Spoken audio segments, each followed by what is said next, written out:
नमस्कार दर्शकों, मैं निक्की सुख मौजूद हूँ दिल्ली के कन्नौज प्लेस में और आप देख रहे हैं एयर न्यूज। हाल ही में अभी हेमंत सोरेन ने बयान दिया है कि भाजपा वालों को तंज कसते हुए कि भाजपा वाले गीत की तरह फिर से गली मोहल्लों में जाएंगे और जातिवाद फैलाएंगे, हिंदू मुस्लिम के नाम पे वोट बटोरेंगे। तो यहाँ की जो तमाम जनता उनसे जुड़ते हुए जानते। सर क्या नाम है? सर आपने हेमंत सोरेन जी का बयान सुना था, बीजेपी वालों को तंज कसते हुए कहते हैं कि गीत की तरह गली मोहल्लों में जाएंगे, हिंदू मुस्लिम के नाम पे वोट बटोरेंगे। क्या कहना चाहिए? हेमंत सोरेन का क्या औकात है? वो अपना बहुमत से सीट जीतता है क्या कभी? आज कांग्रेस का जो है पैर पकड़ा हुआ, तब जो है ना वो सरकार बना पाया है। अपना कुछ वजूद नहीं है। देखिए वो सब जो है ना क्रिमिनल है। अभी देखिए बेल पर घूम रहे हैं, समझ गए ना? वो सब जो है ना चोर लबाड़े हैं, सारे ठगबंधन गठबंधन वाले हैं। ये सब एक मंच पर आ गए हैं और ये बेल पर घूम रहे हैं।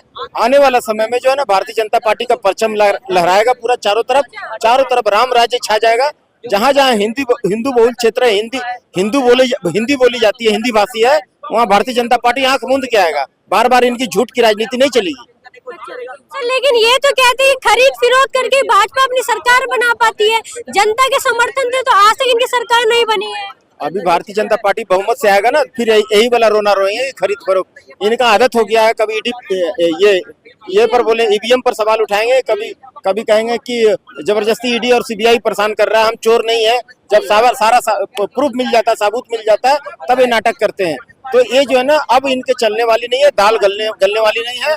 आने वाला समय में योगी आदित्यनाथ महाराज जी हमारा भावी प्रधानमंत्री है, वही देश को चलाएंगे। ऐसा जो है ना भारत मन बना चुका है। ये नेहरू वाला इंडिया नहीं है, ये मोदी वाला बदलता भारत है। पहले हम कहते थे कि जो जीता वही सिकंदर, आज हम कहते हैं जो जीता वही नरेंद्र। मोदी रोको अभियान में सब लगे हुए हैं। वो विपक्ष बोलते हैं हम आने नहीं देंगे, हम कहते हैं मोदी जी को जाने नहीं देंगे। तो हमारा भारत का जो है ना विश्व में डंका बज रहा है। पहले देखिए हमारा जो प्रधानमंत्री को विदेश में बंदूक की मूठ से मार के स्वागत किया जाता था। आज ये बदल चुका है भारत। आज हमारा नरेंद्र मोदी साहब विदेश जाते हैं तो उनका पैर छू करके दूसरे देश का प्रधानमंत्री इस्तकबाल करता है। दूसरे देश का प्रधानमंत्री जो है ना हमारा नरेंद्र मोदी साहब का जो है ना इज्जत करता है, इस्तकबाल करता है। कोई दौड़ता है बोस, मोदी द बोस, कोई गले मिल रहा है, कोई बोलता है ऑटोग्राफ। तो ये भारत देश बदल चुका है। आज सारा देश जो है ना राममय हो गया है, भगवामय हो गया है। सारा देश कह रहा है कि राम शरणम मम, राम शरणम मम। श्री राम प्रभु का मंदिर खेल खेल में बना के दे दिए, 370 खेल खेल में हटा दिए। पत्थरबाजी होती थी, 500 रुपया प्रति नग, प्रति व्यक्ति पर हेड 500 रुपया पेमेंट करता था पत्थरबाजी करने के लिए। देखिए पत्थरबाजी कहीं नहीं होती है। भारत तेरे टुकड़े होंगे, कहीं से आवाज आता है तो मेरे को बता दीजिए। 370 से गरीब लोग कहते हैं हमको क्या फायदा हो रहा है, हमको कहाँ कौन रोजगार मिल रहा है? रोजगार? अरे भाई आज का नौजवान जितना निकम्मा होता जा रहा है ना, सिर्फ फेसबुक रील्स है ना, व्हाट्सएप चैटिंग, यही सब करते रहता है। काम धाम कुछ करना है नहीं। जो विरासत में मिला है काम ना उसको करो। किसी का राजमिस्त्री का काम है, किसी का बढ़ई का काम है, किसी का सुनार का काम है, किसी का चमार का काम है, तो किसी का जो है ना मोटर मैकेनिक का काम है, किसी का फ्रिज बनाने का काम। ये काम करना नहीं चाहते आज का युवा। हाँ बस बोले कि भैया मेरे काम, सबको सरकारी नौकरी मिले, ऐसा पॉसिबल नहीं है। सरकारी नौकरी बची, आप ये बता दीजिए। सरकारी नौकरी सबको मिले। 150 करोड़ आवाम है, 10 करोड़ आवाम घुसपैठिए घुसे हुए एक कांग्रेस की मेहरबानी से। हाँ ये मोदी सरकार उसको बैठा के खिला रही है। तो हमारा देश बेरोजगार और भूखा नहीं रहेगा तो क्या विदेश होगा? बताइए। हमारा जो है ना भारतीय ये संसाधन जो है ना वो बैठ करके खा रहे हैं विदेशी घुसपैठिए। 10 करोड़, एक दो नहीं 10 करोड़ एक कांग्रेस की मेहरबानी से घुस गए हैं।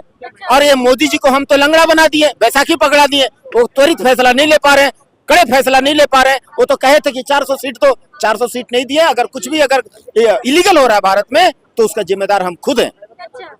तो क्या कहना चाहेंगे 370 के ऊपर? ये कहते हैं कि 370 से क्या फायदा हो रहा है गरीबों का? आपको किसने कहा कि फायदा नहीं है? क्या किसने कहा? सर विपक्ष कहते हैं कि 370 से गरीबों को क्या फायदा हो रहा है, जब मोदी जी हर बात पे कहते हैं हम 370 को हटा देंगे, 370 हटा दिए। विपक्ष को छोड़िए, आप वहाँ ग्राउंड रियलिटी रिपोर्ट देखिए। कश्मीर खुद जाइए और वहाँ देखिए कि 370 लगने हटने के बाद कितना ज्यादा लोगों में ट्रांसफॉर्मेशन आया है। जितने लोगों का कारोबार था टूरिस्ट का वो सारा रिज्यूम कर गया है, फिर से स्टार्ट हो गया है। जितने लोगों का बोट का कारोबार था, उसके सामान बेचने खरीदने का कारोबार था, सारा चीज अब फिर से रिज्यूम कर गया है। तो आपको कौन, विपक्ष तो ऐसे ही रेडी रहना करता है, उससे उसके बाद पर क्यों जा रही है? आप पत्रकार हैं तो कोई आदमी एलिगेशन गलत लगा रहा है तो ग्राउंड रिपोर्ट कीजिए वहां जाकर। 370 हटने के बाद कश्मीर की कायाकल्प हुई है, समझे? और जो फैमिली उस पर बैठे हुए थे, हर साल 10,000 करोड़ रुपया कश्मीर को डेवलपमेंट सोर्स जाता था। आप ये बताइए वो 10,000 करोड़ रुपया कहाँ जाता था भाई? हर एक साल बजट में कहाँ जाता था? आज वो पैसा दिख रहा है, सब चीज का ट्रांसफॉर्मेशन हो रहा है। वो 10,000 करोड़ बिकॉज वहां पर एक यूनियन टेरिटोरी के अंदर आया है। मोदी जी कहते हैं कि 370 को हम वापस नहीं आने देंगे, लेकिन राहुल गांधी कहते हैं 370 को हम जाने नहीं देंगे। जाने नहीं देंगे? अरे राहुल कुत्ता कहेगा, तू तेरे खोपड़ी में ये है कि नहीं? जाने का वो तो चला गया, बिकॉज संविधान में जो है उसका पावर ही उल्लंघना 370 था। हाँ, उसको तो मात्र 10 इयर्स के लिए जो है नेहरू जी ने उसको डलवाया था जबरदस्ती। अम्बेडकर नहीं चाहते थे तो जबरदस्ती 10 इयर्स के लिए टेम्पोररी आर्टिकल था वो। तो वो टेम्पोररी आर्टिकल तो खुद उसमें लिखा हुआ है। तो उसके बाद इन्होंने, कांग्रेस सरकार ने एक्सटेंशन कर 70 साल तक उसको खींचा, अब वो भी चला गया। तो कोई भी जो टेम्पोररी आर्टिकल होता है उसको किस आधार पर आप रिज्यूम कीजिएगा? किस आधार पर? कोई लॉजिकल एंडिंग नहीं है, कोई लॉ ही नहीं है उसका। तो it dies it's on death, it dies in on death. Sir, आपने अखिलेश यादव जी का बयान सुना था, वो कहते हैं वो उत्तर प्रदेश में वापस से भाजपा नहीं आने वाली है। भाजपा जो है सबसे ज्यादा वोट लाने वाली है। हाँ, पूरे दावे के साथ कह रहे हैं। पूरे 100% दावे के साथ कह रहा हूँ। और ये जो है ना अखिलेश यादव ताड़े गिनेंगे ऊपर। हाँ, ताड़े गिनेंगे बिकॉज वो जो जिस पैमाइश पर काम कर रहा है ना, PDA, पिछड़ा दलित अल्पसंख्यक, किस आधार पर आप समाज के लोगों को बांटकर ये ग्रुप बनाते हैं? एक बिहार में आपने बनाया यादव और मुसलमान माई समीकरण। आपको लगता है ये जो PDA बना देना, माई समीकरण बना देना कितना गलत काम है? आप, ये देश है ना जी, ये देश है और समाज है, उसमें जबरदस्ती आप कुछ जाति के, कुछ समाज के लोगों को लेकर, आप उसकी संख्या ज्यादा है तो उसको लेकर कहोगे कि हम जीत जाएंगे। ये तो भाजपा के नारों पे सवाल उठाते कि बटेंगे तो कटेंगे। तो ठीक है, सही बात। आप बांग्लादेश की स्थिति देख लिए ना, क्या हुआ? हाँ, बांग्लादेश में हिंदू बटे थे तो आज कट रहे हैं मुसलमानों के द्वारा, फिरका प्रस्त के द्वारा। तो क्या लगता है भारत में भी अब हाँ होगा। इनको, ये दिमाग के फिरे हुए लोग हैं, इनको अमन चैन और साथ में रहने पसंद नहीं है। इनका बचपन से यही सिखाया जाता है, काटो मारो, काटो मारो, काटो मारो। ये कोई शांति पसंद लोग नहीं है।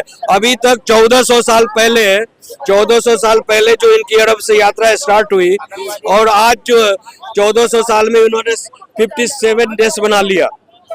तो कैसे बना लिया भाई? तुम अगर शांति पसंद लोग हो तो 57 देश में शांति लाते, डेवलपमेंट लाते, तब तो आपस में तुम खुद लड़ रहे हो, मर रहे हो, कट रहे हो, तो किस आधार पर दूसरे देश इसको पसंद करेंगे? राहुल गांधी कहते हैं मोदी जी खुद गरीबी से देश में गरीबी फैला रहे हैं। कौन सा गरीबी फैला? आज इकोनॉमिक GDP जो है और इकोनॉमिक वर्ल्ड में इसका सबसे 5th, पहले 11th स्थान पर था, 5th स्थान पर है। और भारत का है कि 1947 तक एक मिशन है कि हम वर्ल्ड का नंबर 1 बनेंगे, इकोनॉमी बनेंगे, डेवलप्ड कंट्री बनेंगे। तो किस तरह से, वो तो बकवास आदमी कहाँ से पढ़ा लिखा है?